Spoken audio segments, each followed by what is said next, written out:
Hello, Devlin here with you, and welcome to another one of my pirate radio shows. And thank you for taking the time out of your day to make me a part of yours and for hitting play and listening to my voice right now. I got a show lined up for you, and I always like to let you know if it's going to be a dark show or a heavy show. I'm going to be talking about some pretty heavy topics and some topics some people just might not want to talk about right now. So you've been warned. But overall, I don't think it's that heavy of an episode. But we'll get the heavy stuff out of the way in this first segment. Basically, it's a topic I've kind of gone back and forth about talking about, and I wasn't going to talk about it because it's kind of been a month now since it's happened, pretty much close to exactly a month, and I thought maybe I'll just let it go, never speak of it. But so much has happened in the world. The world is literally, seems to be on fire, that I think this topic is something that has to continue to be talked about. And I don't know why I feel the need to talk about stuff like this. I try not to get too political on this show. I've even offered, but I tend to go there once in a blue moon. But when I'm really passionate about something, I feel that, I need to say something. And I'm sure my opinions, it's only an opinion. Just keep that in mind. Last month at Toronto Pride, Black Lives Matter, I basically stopped the parade and held an impromptu protest, basically about, how black people are treated by, police and authority figures like that. And a topic that definitely needs to be talked about. It's definitely in the news all the time when you see, these black people that are, not only like you see the black men and women that are getting shot by police, but it's just the footage that you see of them being bullied and being, just being terrorized by police.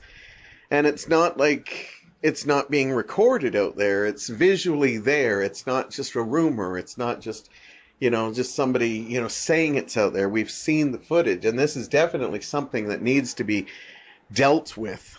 And it definitely needs to be talked about, and it definitely needs a conversation opening for it. But Black Lives Matters decided that they were going to hold their own impromptu protest during the Pride Parade, and then basically held up the parade for a while and said that they weren't going to let the parade continue until their can't think of the word. They basically had a list of things they wanted to happen, and if nobody signed on it, that they were going to keep the parade at bay. And eventually the Pride officials came, talked to them, and signed the thing, and said yes to all their considerations, and the parade went on. And I remember seeing Facebook the day after, and a lot of people were praising, Black Lives Matter for handling this protest and the way they did, and that they had every right to bring this attention to people. And I decided that I noticed that nobody was speaking on the behalf of the other people who felt that they may have taken this not in the way they should have. It wasn't until I noticed a couple days later where people were starting to stand up, because I think people get nervous talking against something, because Black Lives Matter is definitely an incredible cause and definitely has to be a dialogue that we need open. But the thing that bothered me most is the way they did it.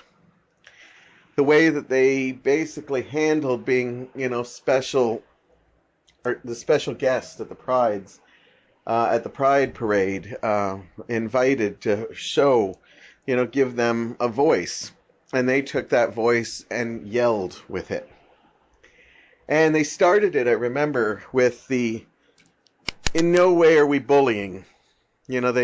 They basically told us, we're not bullying, we're not trying to, use a strong hand, but we're just taking our stand, taking our footing, and basically if our demands are not met, the parade is not going to go on.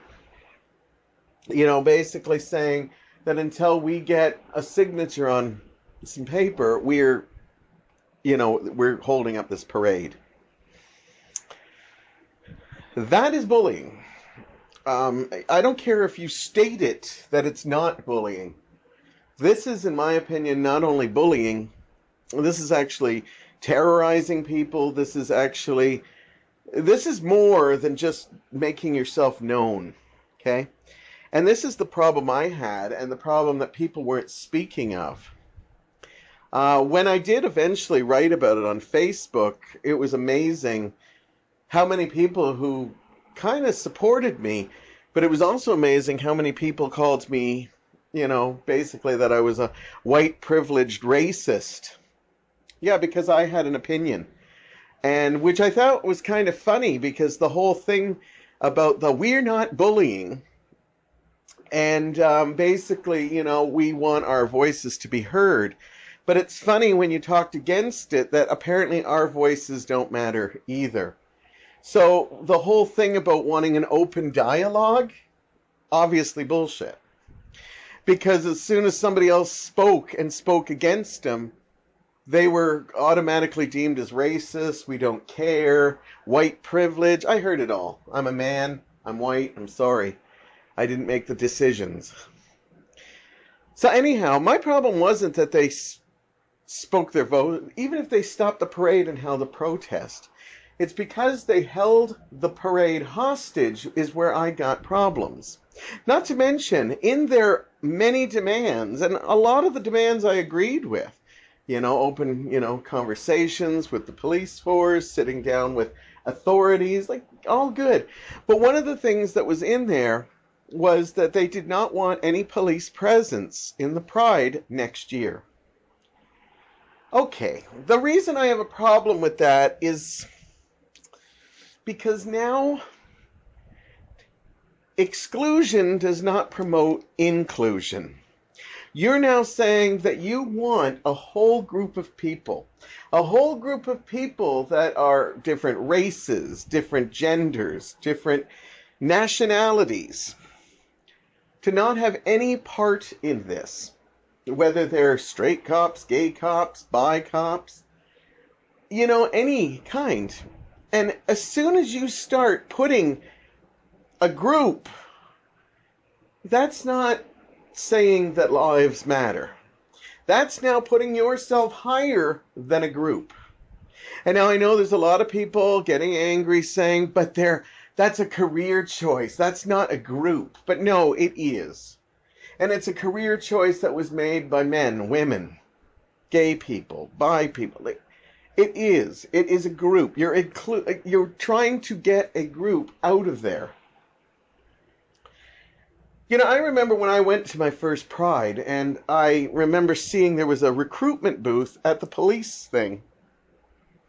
I didn't know what to expect at the Pride, but I remember smiling inside knowing that, wow, I love that the police are actually trying to recruit here, because it tells me that they're progressing and moving forward. Now, a lot of people, and when I heard that they wanted to do this to the police, it really bothered me, because it's like, wait a minute, they want to eliminate another group. That's like if we said, let's drop all black people from the Pride Parade. That's so controversial. In my opinion, that is really controversial. Anyhow, they were applauded, and a lot of people stuck up for them after I put my Facebook post. It eventually led for me not even posting political anymore on YouTube. Only because it's like, I just can't take it anymore. But the truth of the matter is that, okay, so you're telling me from what they stated, they weren't bullying or terrorizing in any way. So next September, when your kid goes to school, if another kid comes up to them and says, by the way, I just want you to know I am not bullying you. I am just standing my ground and letting my voice be heard. But I am not leaving here until you give me your lunch money. But in no way is this bullying. I am going to be in your face until you give me what I want. But I have said it's not bullying. So basically, we're now saying that bullying is okay. Something we've been fighting for a lot. But if you state that it's not bullying, it is. And I couldn't believe the amount of people that believe this. Again, I'm all for Black Lives Matter. I'm all for it. All lives matter to me. And that's the thing, another thing that bugs me. As soon as I put all lives matter, that's when people freaked out most. And that's the part I had the biggest problem with, is how many people supported them and tried to tell me that all lives don't matter. Because you can be all right with them having a voice and stuff. That's okay. I'm glad you're supporting that. But when you're telling me that you're supporting that they want the police out of there, come on. That is bullying. You're really supporting that? You're really telling me that those police don't believe to be there? That's basically saying to me, okay, if I judged every cop because of what they have done, I admit a lot of people, cops use brutality. They shoot at black people that aren't even armed, that aren't even suspected in a crime. There's too much of that going on in the world. But you're going to judge the whole police force on this. You're going to say that all police are bad because of this. That is like me saying, oh my God, look at the amount of crimes black people commit. All black people must be bad. I don't judge that. When I see that, and I'm sorry, this again is a statistic. You see statistics that say that I almost feel like, oh my God, they've just said that they're looking for a black man in a crime. Is this now not considered racist? But if I judged all black people on the statistics of this, that's no better than me being, judging the police force for the few people or the many people. But it doesn't matter. It doesn't say all of them. And this is where I had the problems. And when people are literally defending Black Lives Matter because I used the term all lives matter, then I knew we were in a bigger shit show. And in no way am I saying Black Lives Matter is involved in any of this in any way. So get that right out of your mind right now. But in the last month, we have continually seen more black people getting shot who are unarmed. We've also seen cops being shot down. And cops that aren't necessarily even linked to any kind of crimes of going after black people. Just random cops. We're starting to see more terrorist things. Actually, it's not more. This happens all the time. But it's becoming more and more in our face and more realistic to the fact of this. I have no problem that Black Lives Matter want to get their point across. I agree that something has to be done. My heart sinks when I see a black man or a black person is harassed by the police. And I'm not saying that the police, they need to do something. Absolutely. But I do not hold every police officer accountable. Just like when I hear there were 3 crimes done by black people, I don't hold every black person accountable. Every person is accountable for their own actions. Yes, we need to stop it. But as much as we need to stop that, we need to stop all the crimes too. And that's just not going to happen.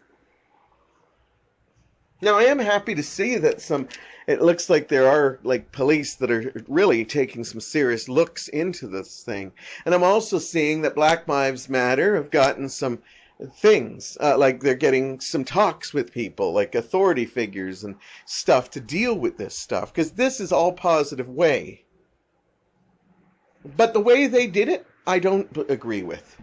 And I don't agree that people put down the words, all lives matter. Recently, somebody put on Facebook, a person who had a sign that said, if all lives matter, how come you're not here with Black Lives Matter protesting with us? Well, yeah, that's a good point. A very good point, but that can be said by anything. I like looking to the happier news stories where I've seen barbecues welcoming police in, or police barbecues welcoming black people in so we can get the communication going, get the lack of fear there, get whatever we need to get past this. I was actually surprised by some of the people that were supporting this. You know, some of the people I saw, I knew they would support it. And I respect that I respect that they support it. I was very surprised by some of the people that did support it, but, you know, I just thought that I can't believe that they're really... Me saying the words, all lives matter. As soon as somebody says something against that phrase, tells me we've got some big fucking issues.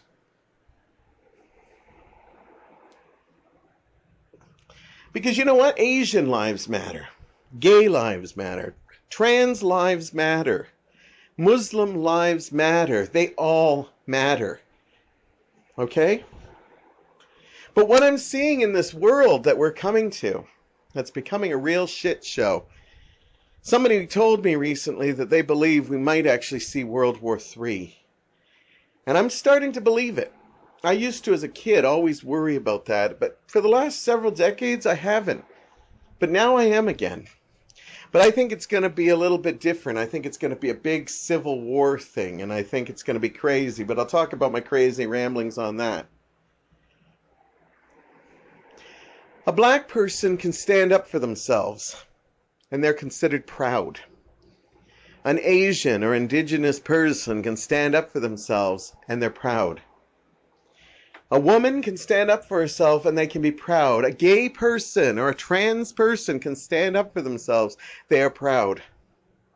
A white person has an opinion or says something that they are proud. They're a racist. You think the problem is just one way?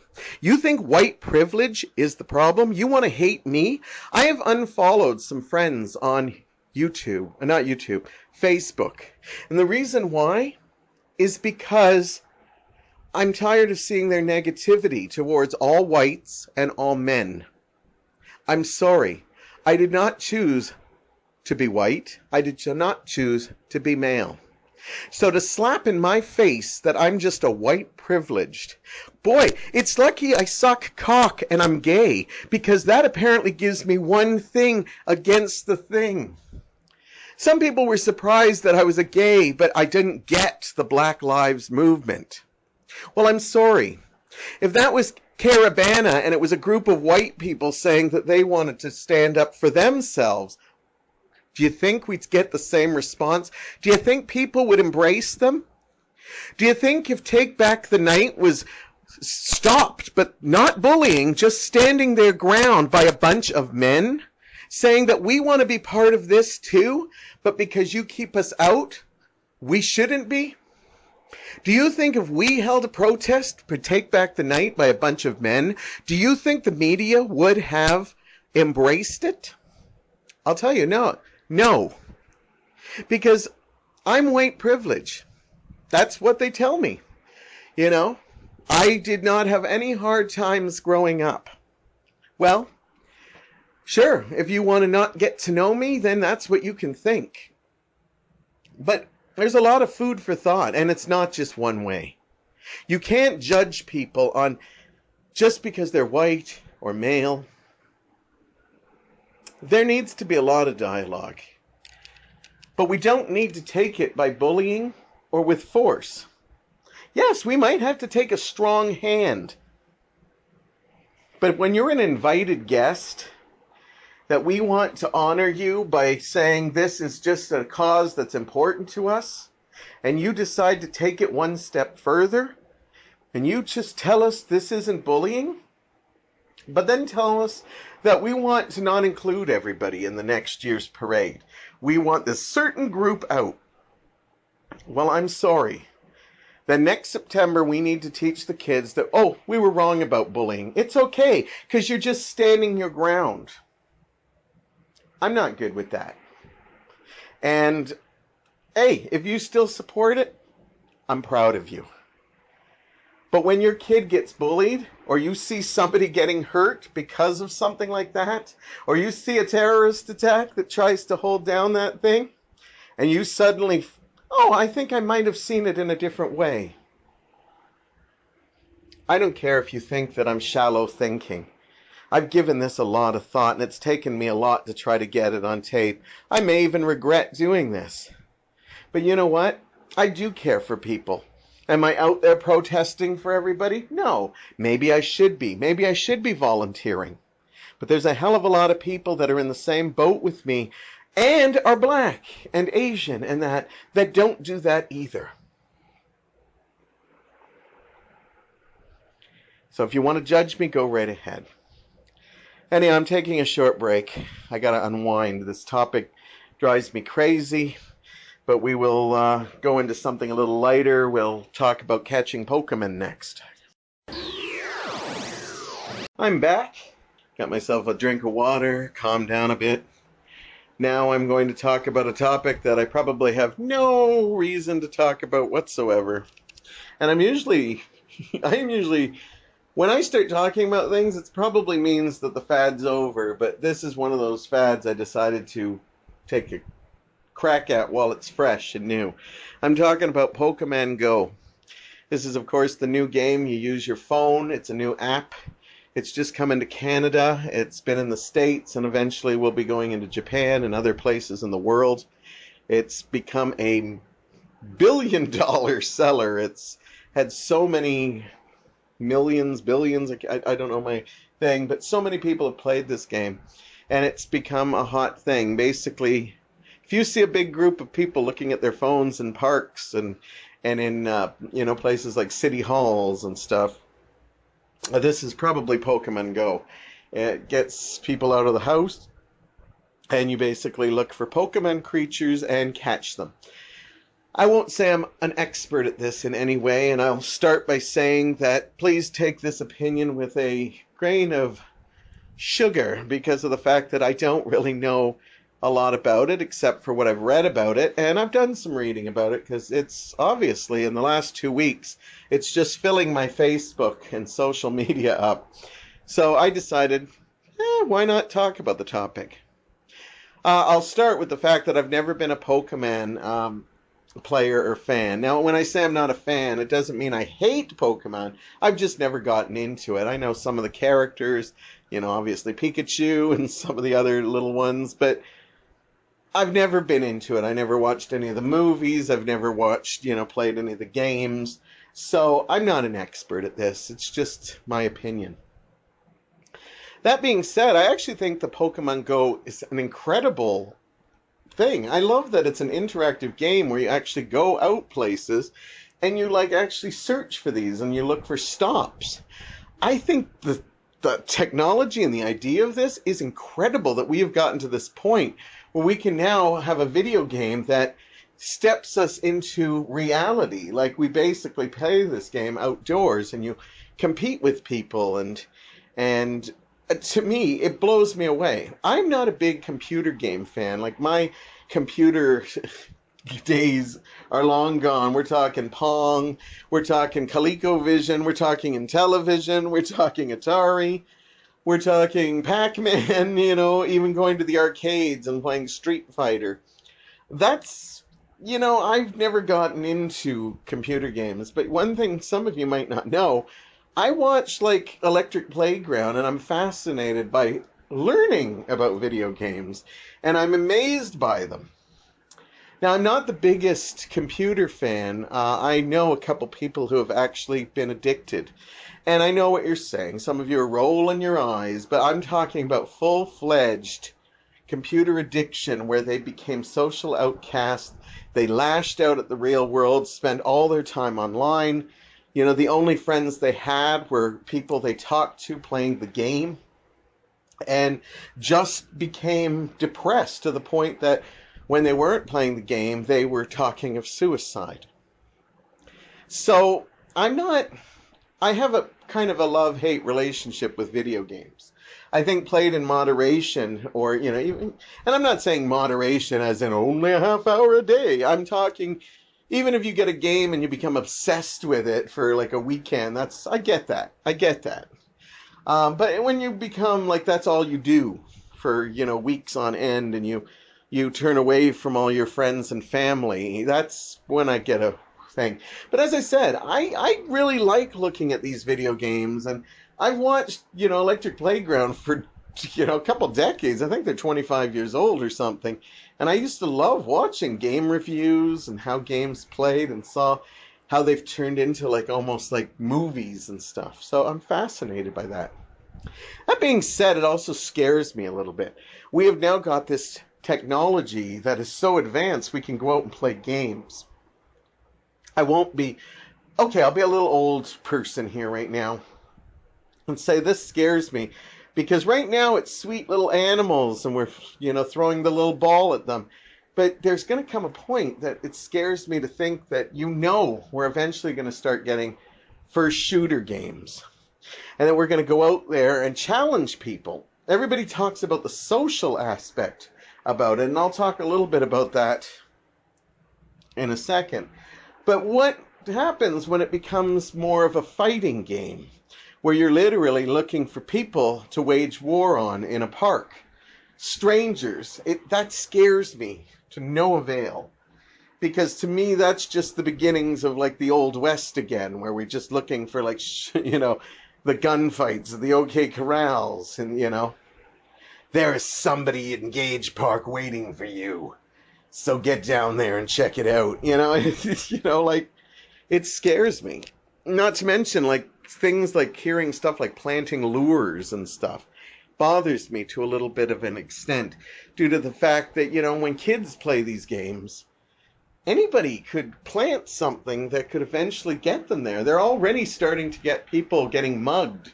Now, I don't know if these reports are true or just internet falsities, but it's still something to think about. You can start tracking people, and you can find out, hey, there's going to be a lot of people with phones in one particular area. Now, I don't want this to be a whole naysaying, because to be honest with you, I'm not sure I am 100% against this game. Not sure I'm 100% for it, but I'll give my assessment after I ramble a bit more. Now, two of the aspects that they say are awesome, and they put down people who say, oh, I can't believe you're playing that game. And two of the people said, I can't believe you're not promoting a game where their kids are finally going outside and they're socializing with people that are also playing the game. The social aspect I'll give you. I can see how something that you're obsessed with, you meet other people that are, there's a chance that you can meet somebody and thing.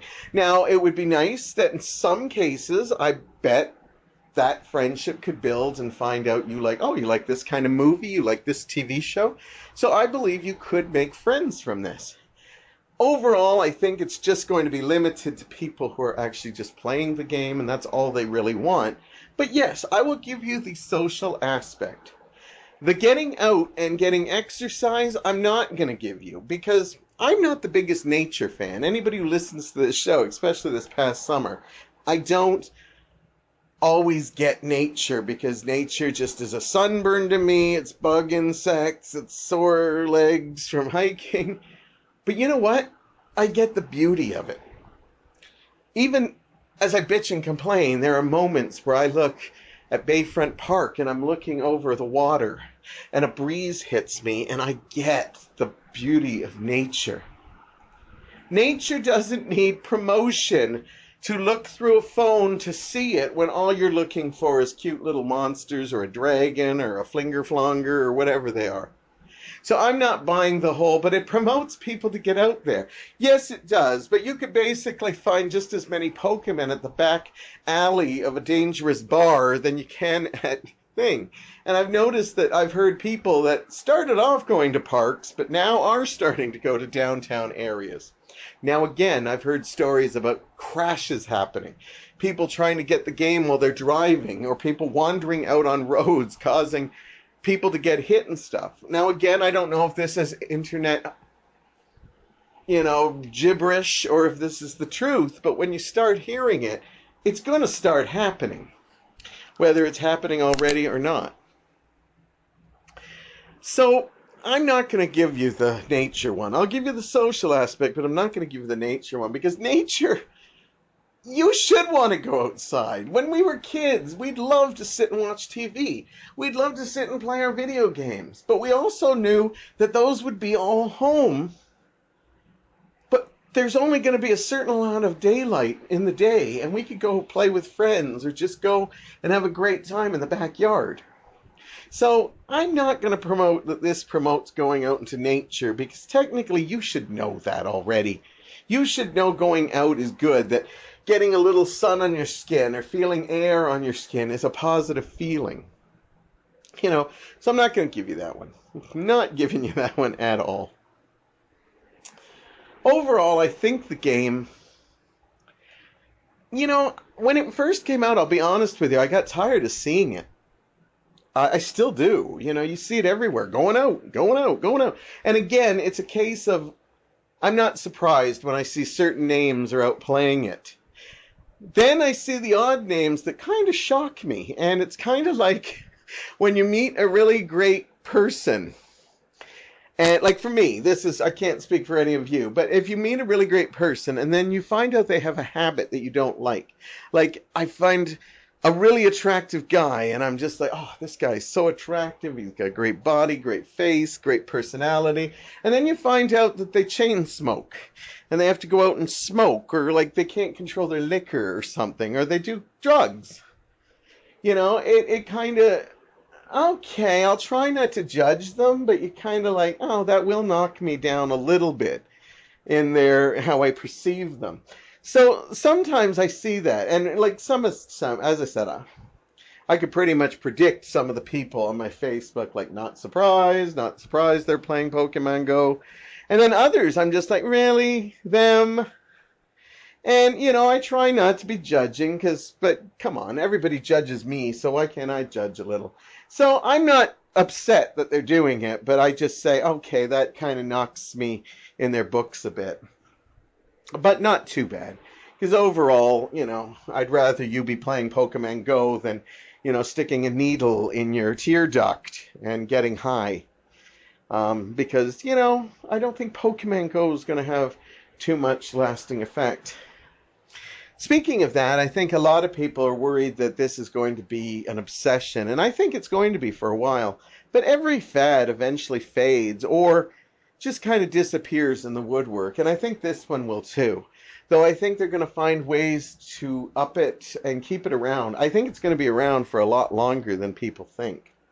That doesn't bother me in the least, but I think it's going to hang on longer than, some fad. This is not going to be some little Rubik's Cube thing, But in some ways maybe it will be, because Rubik's Cube you can still find. But I think it's going to peter off in a month, I give it about a year where we're going to just start seeing, but that's when it gets scary, because that's when they're going to start coming up with the new technology. That's when you're going to start seeing the players shooting one another out and outdoors and stuff, creating armies against one another. And although there's a sick, twisted side of me that would say that would be really cool, there's another side of me that thinks, no, overall that's going to be pretty bad in the long run. Basically, all I have to say about it is my opinions at this moment. Go out and have a lot of fun with it.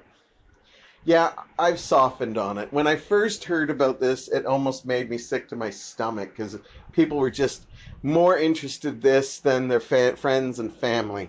But again, that comes from the fact that I've known people who have been in serious addictions. But my point now, and this is after only a few weeks of it being around, is that I say go out and have fun. It's basically like anything that we used to do as kids. Ours might have been a frisbee or lawn darts or something. Lawn darts are bad for you, but, Anyhow, have fun. Go out and have a great time. Get sunburn. Go meet people. Go get suntan, not sunburn. I'm not wishing you that. Have fun with it. I've decided it doesn't affect me in any way. The same assholes I go out with that check their phone every 5 minutes. Okay, so now they're going to just be shooting little fucking animals while we're together. Well, that's fine. They're still going to be a pain in my ass. But you know what? If you're going to have fun and you're not going to do it in front of me, have a great time with it. Enjoy it. Embrace it. That doesn't mean I have to see it. So when I see Pokemon on my Facebook or something, I just hide that. I don't want to hear anything about it. I really don't care about it. The fact that I'm talking about it is hypocritical. Because yes, I am talking about it, and it might be interesting that people listen to my view on it. But I don't expect them to follow everything I say, and that's fine. So yes, I'm a hypocrite. But hey, people are calling me worse after the last segment, so I can deal with hypocrite. You go have fun with it. I will be hiding posts, because I don't need to see Pokemon jokes, Pokemon where you're going to be meeting. I don't need to see any of that. To be honest with you, if I had a phone, I'd probably try it. And I'd probably like it, because most video games that I've played, I have wound up liking. So I might get obsessed if I did it, but I'm not planning to. But I'm not stopping anyone else, and you guys have a great time. Plan your get-togethers. I still want to meet with people who want to sit down, have some good conversation, have a good laugh. But that's my thing.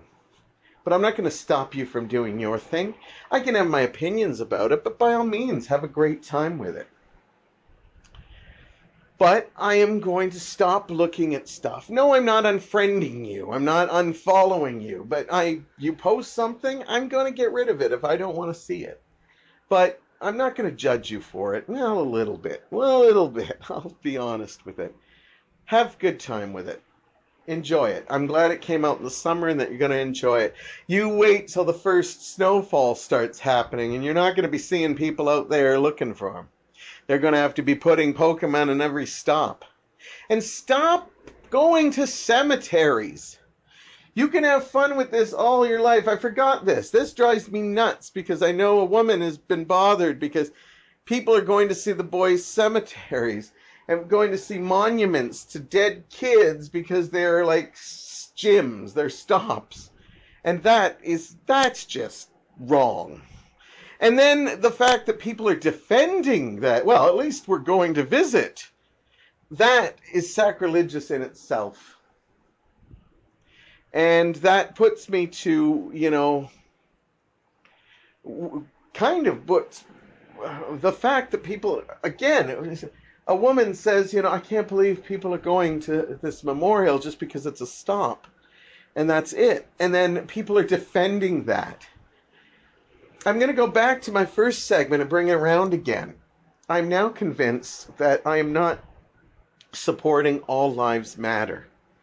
I'm now convinced that the real thing is no lives matter. Honestly, no lives matter. We're on an even keel here. Nobody's more special than another.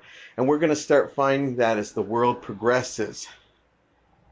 You come into this world. It's you and your mother. But once you get out of there, you're all by yourself. I don't care how much friends and family you put around you. I didn't get this point across in my last segment. I'm going to do it now. No lives matter. Okay? We're going to start seeing that. Because one person dies, you'll mourn that person. But you'll have to move on because that's what they tell you do. You can miss someone. But that doesn't mean you want to spend time with them. You actually like the fact that you're missing them. But you could easily call up that person and say, hey, I miss you. Let's meet somewhere at a cafe or something. But do we do it? In some cases, we do. Most cases, we don't, because we'd rather miss that person. No lives matter. Yeah, it's sad. It's kind of depressing. But it kind of leads into my next segment, where I still believe that lives matter, but I believe the world is telling me that no lives matter. We're going to take a short break, and I'm going to talk about cremation. I'll be back right after this. Welcome back, and thank you if you've made it to segment 3 and I haven't offended you yet. I guess this episode has gotten pretty heavy, and I apologize for that, but hey, it goes that way sometime. I promise you next week I'm going to do something a little lighter. In fact, I'm going to do something in the music genre. I did one earlier this year that some people liked, and I think I'm going to do that again next week, because I think you've heard quite enough from me. Well, hopefully not quite enough, because I still got one segment to go, and I think this is a nice segment, but some people will consider this fairly heavy-handed too. I'm going to talk a little bit about cremation. Just some thoughts I've had on it, and a situation that I've come across, that every once in a while something happens in my life that I say, oh, I gotta talk about this. And cremation is one of them. Now, when I was young, sorry, caught in a yawn there. When I was young, I never thought much about death. You know, for me, death was, going, you get put in a box and then you're put in the ground, and that was it. My parents actually shielded me from a lot of funerals until I was a little older. I think my first funeral, they wouldn't even let me go to my grandmother's funeral because they thought I was too young. I probably was around 10 at the time, but I think around 13, 14, I went to my first funeral, and that's when I first saw, like, the coffin there, and, I probably had a zillion questions for my family about, like, well, what happens to the box next? And, they put it in the ground. And then, what happens then? He goes, well, they cover you with dirt, and, people come and say their piece to you and stuff. It would be nice to go back to that naivety, but at the same time, growing up, you start thinking about death. And I'm not trying to say you're always thinking, dark things about death. I actually find talking about death kind of calming. I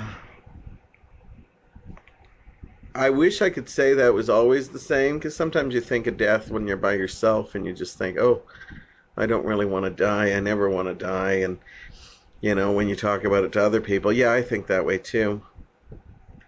One of my biggest fears when I was a kid was, I used to think, what happens if we die and we get put in a coffin and then we're shipped down into the ground and our minds are still thinking?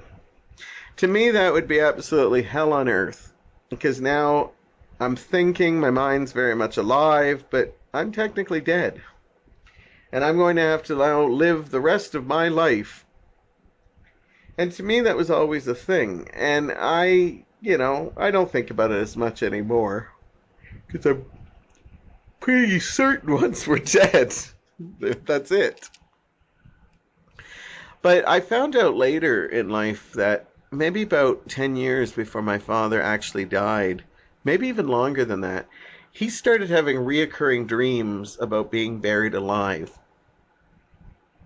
Not that he talked about it a lot, but he mentioned it to my mother, and my mother told me that, oh, your dad has these dreams where he's being buried alive.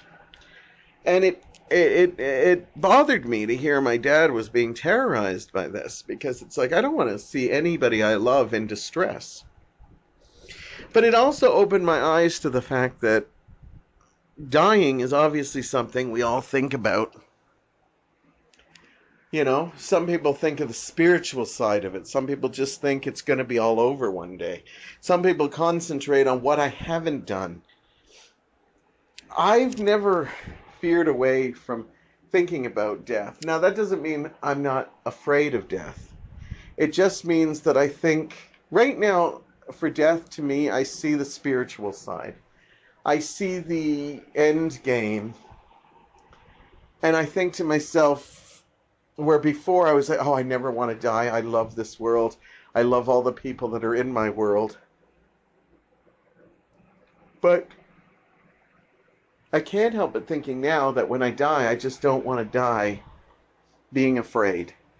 I want it to be peaceful. I want my last thoughts on this earth to be positive things. It scares me to think that I might die.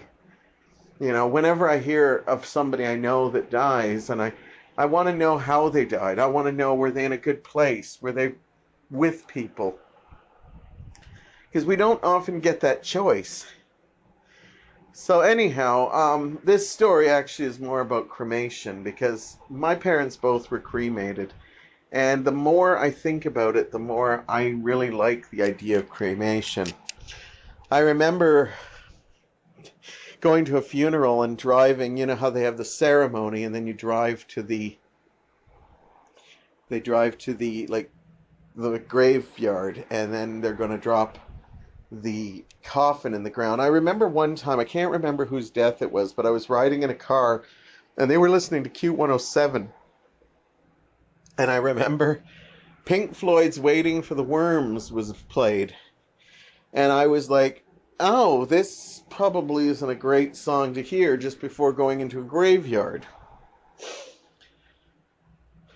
My parents both wanted cremation, and I didn't know a lot about it, so I read a lot about it and all its spiritual sides.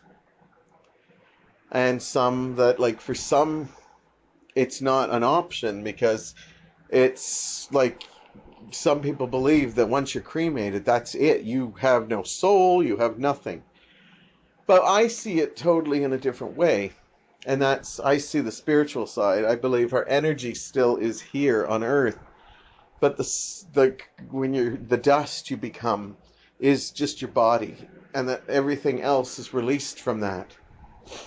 So the idea of, now my parents are actually up in Woodland Cemetery. I believe it's called Woodland, and they are in like two boxes and right beside each other.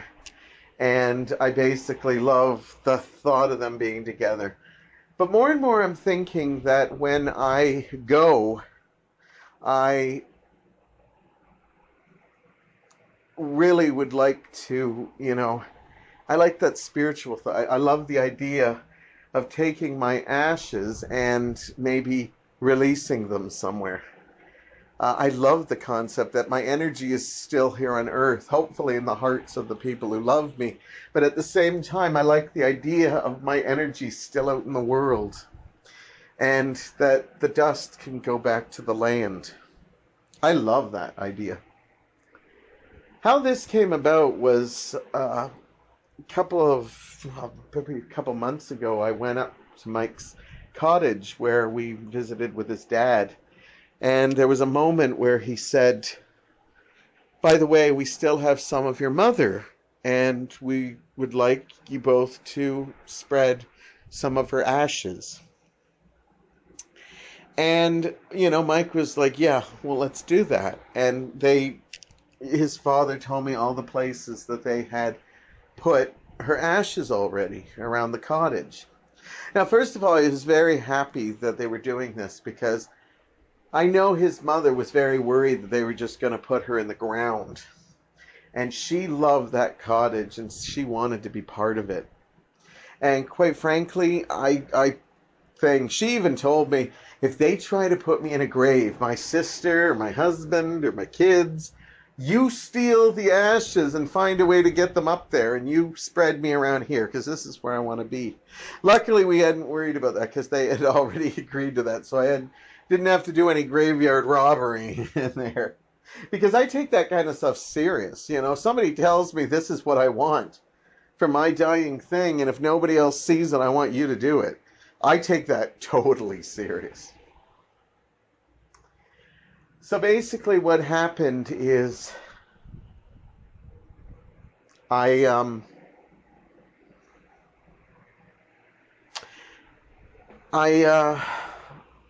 was honored that they wanted me to do this. This does not freak me out in any way, but I've never done it, because all the people that have died that I've known, like my parents, they have their ashes at a graveside. but I've never done the whole throwing it around. So when Mike grabbed his handful, I heard all the places, and in my mind I said, I know. They didn't say one. They may have poured some there, but I didn't hear it, so that's where I'm going with it. And it was in the area where she used to sit and watch the birds feed, because we had some of our nicest talks there. And it was a beautiful place. That's where she liked to sit. So other people had other places, like where she used to fish or where they sat at the picnic table and stuff. But I said, this is mine. As I put my hands in, first of all, I wasn't sure. Do we use gloves? Do we? And they go, no, just grab your handful. So when I put my hand in, I realized I had a moment. Mike had already gone to the location he wanted to do. And suddenly, for a moment, I was taking this so lightly that I had a moment where I'm like, wow, I'm holding a person in my hand. Sorry, I didn't know I'd break up for this. And it was a mind-blowing thing, and not in a negative way. It wasn't like a creepy way. It was nothing. I just was like, oh, it was cold to the touch because it was in darkness, and, you know, it was like a gray, and there were like little pieces in it, like bone or something. But it was really cold to the touch, and I remember trying to hold it, and I could see it was sifting between my fingers and falling to the ground, and I tried to hold it as tight as possible so I wouldn't lose too much for the thing. So I went to the spot, and I just, originally I was just thinking I was going to just, toss it, think about her for a second. But I actually held it in my hand for a while. I liked the comfort of it. I wanted to really reflect on this situation. And originally I wanted to talk about this early when it happened, but I kept more lighter topics at the beginning of the summer. And I'm kind of glad that I'm talking about it now, because in the last couple of weeks with this whole No Lives Matter crap, it's I think that's why I'm so sensitive, because I'm talking about the first segment. Because here is a person that maybe never changed much in the world, but she gave me one of the most important people in my life, Michael. And she made him for me. She may not have changed the world, but she touched my heart. She touched a handful of people's heart, and now she's a handful.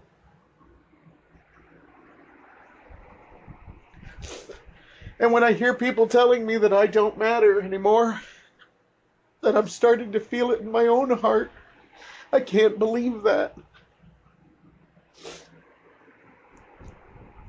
So I say a few words, think of some things, thank her for being such a positive spirit in our lives. And then I began to, put it on the ground, throw it, spray it different ways to make sure she was all over the place. I didn't want her to be like one big lump. You try to get a little bit all over the place. And then when Mike was done, I made sure he was okay, and he was. He was happy he got a chance to do that, because the rest of the family had already done it. And he was glad he got his chance to pay tribute to his mom. So he was fine and everything. And then a wonderful thing happened, and I don't know, some people might find this disrespectful. Life just took over, and we just started having a humorous little moment. And I left this one to myself, but I did tell Mike about it later. And basically, I had looked down and I had a black shirt on. And I realized that when I was going into the house, I had some of the ashes on me still. And I thought, oh, and I started just, because I'm a person who, if I get dirty, I clean it off. And I started wiping it off. And I thought, I had a moment where I almost broke out laughing, because I thought, oh my God, I'm dusting this is Mike's mother I'm dusting off. And it was almost like I've just dealt with this big death thing, and then I found like some humor in it. Like, oh my God, your mom's all over me. And I didn't tell Mike right away because I didn't want to ruin it, but we talked about it later, and we kind of, had a little giggle about it, about how the human response sometimes kicks in and we start getting back into the rotation and we laugh again and we smile again. That's why it saddens me when I see so many people that just kind of give up once they've lost somebody in their lives, because that's not how it should be. When we lose people in our lives, we need to continue for them. I was telling the story to my nephew, Jonathan, and when we got talking to it, I mentioned that I've been thinking about cremating, and I think that's the way I'm going to go. I don't have any religious things that say I can't be. I don't believe that we're totally gone once we're cremated. In fact, I think that's just the physical sides. And I said, I think I'd like to be... And he goes, I just don't know right now where I'd want to be, placed. She had the cottage, but I don't own land. I don't have a place that's like my own. I don't really want to pour it in the back of my apartment building complex. So, talking to Jonathan, I suddenly had an image in my head pop in my head. And before I could even say anything, Jonathan said to me that I know where.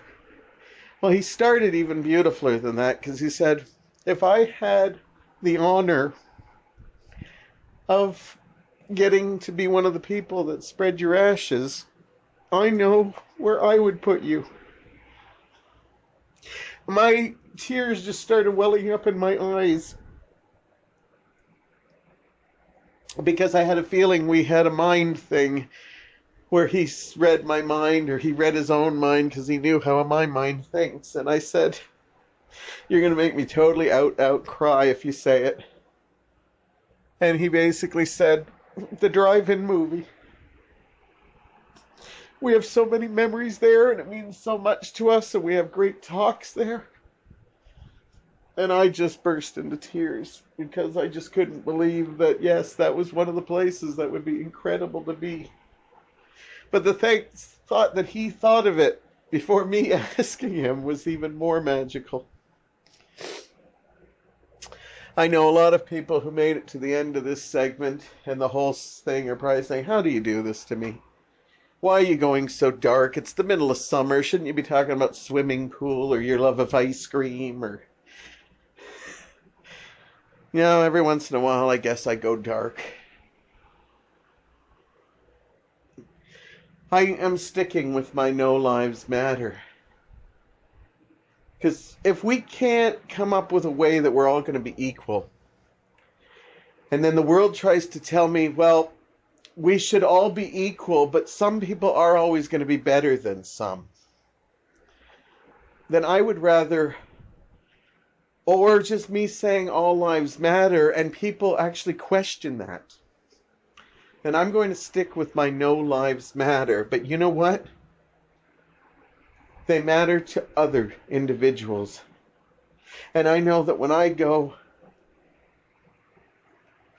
I will make a lot of people sad. And I know when I start losing people, I will be very sad. So no lives matter in this world, but lives do matter in our own individual worlds. The people that we've touched and the people who have touched us. I hope if you've listened to my show, I've touched you. Maybe not with the segments on this one, but in the past one. I hope I've made you laugh too. Because I'll leave you with this. I've always told people that once I'm gone, please don't think of me always sad. It's okay to be sad for my loss. It's okay to be sad for anyone's loss. But you need, at the end of it, after you've had a good cry or listened to music to make you think of me, after that's happened, I want you to think of something that makes you smile about me. makes you laugh about me. Because if you're going to be sad all the time, I'd rather you just not think of me at all. I promise next episode we will have some light-hearted music. I think we need another musical thing, and I think I'm going to do it. I've had a great time, believe it or not, even though I talked about some serious stuff here. I'll see you again next time, and I can't wait to talk to you very soon.